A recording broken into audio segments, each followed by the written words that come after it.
Well, there are a couple things. I have a whole chapter on, kind of investment suggestions, portfolio allocations, and all that.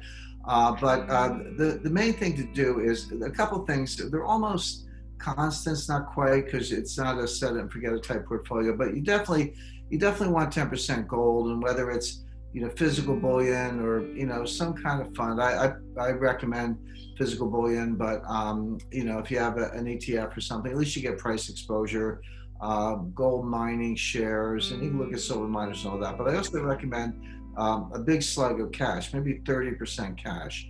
I recommend lightening up on equities. I think equities have a lot further to fall. There's been a spectacular rally from March 23rd to September 2nd.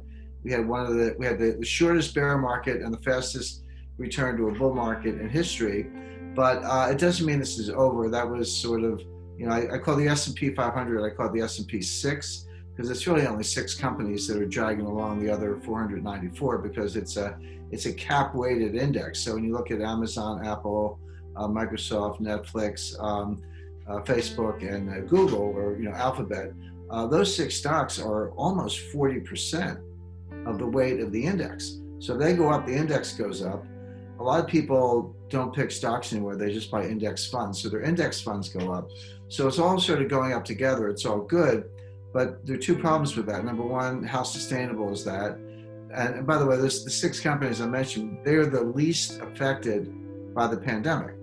Meanwhile, so my point is that the stock market is completely detached from the economy. It used to be that stock market was kind of a proxy for the economy, not exactly, but to some extent.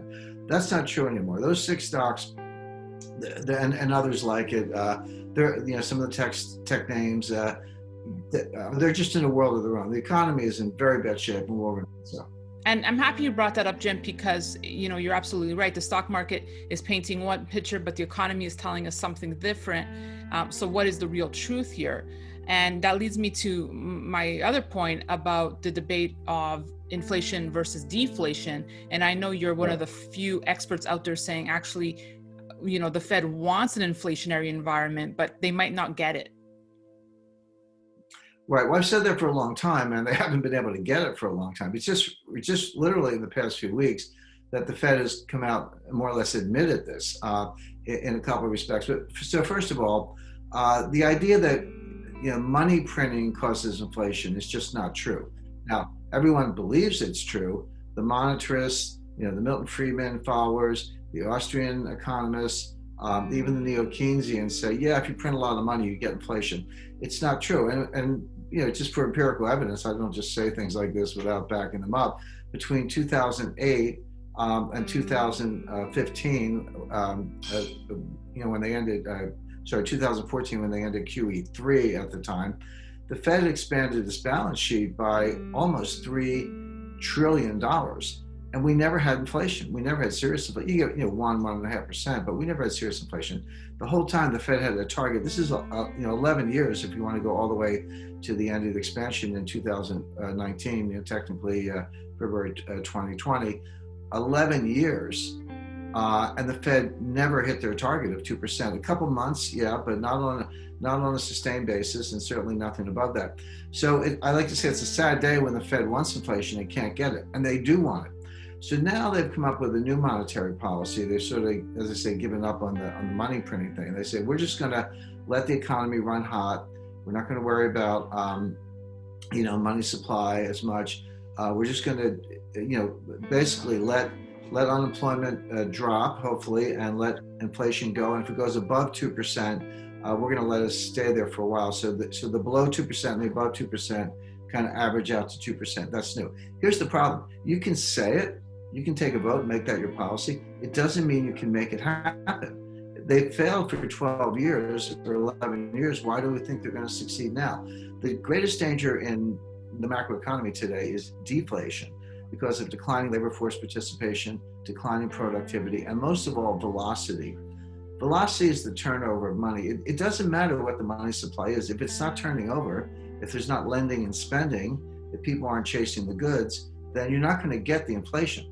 And so, but velocity, as I just described it, is a psychological phenomenon. How do you feel? Do you feel prosperous? Do you feel confident? Do you want to go out and buy dinners on me or drinks on me or whatever, buy a new car, etc. Or do you feel cautious? Do you feel concerned? You saw your neighbor lose her job. You're worried about losing your job, etc. So you save more. Well, the evidence is people are saving more. We're in a liquidity trap. Saving was sort of kind of working its way up from 5% to 8%.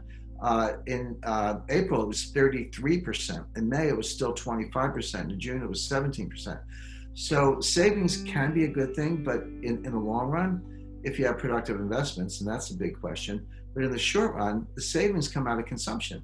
If I make money, I'm either going to save it or spend it. Well, if I save more, I'm spending less.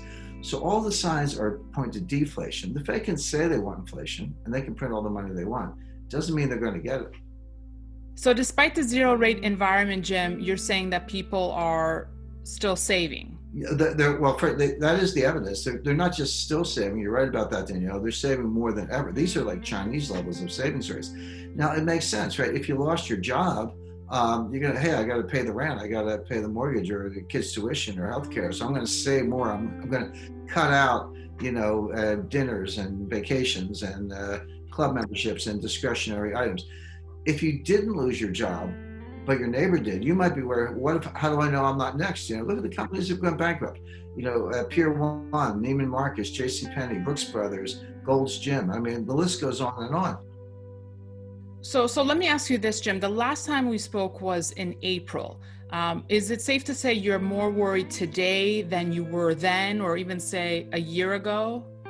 Well, no, a year ago, I was saying that the economy was weak. I mean, my last book, Aftermath, came out in July 2019.